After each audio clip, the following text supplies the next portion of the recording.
Бүгдээрээ сайн уу? Гэрийн нөхцөлд хийж олох хөвсгөр зөөлөн эрүүл панкекны жороо оруулж байна.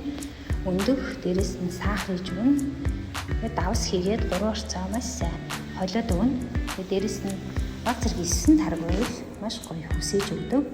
Таргаа хийж утгаад гурлаа шигшиж хийн. Тэгээд хүнсний сод хийгээд бүх орцуудаа холиод тасалгааны хэмд 10 минут амраана.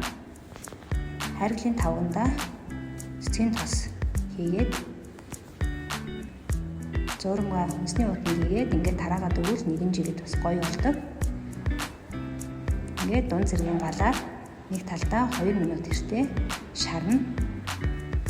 Хөвсгөр зөөлөн болдог болохоор аль ч насны хүмүүст тохиромжтой, мөн эрүүл хүүхдүүд, настай хүмүүс нэгдэхэд тэгэхээр тохиромжтой зөөлөн гоё хөвсгөр болж үзв.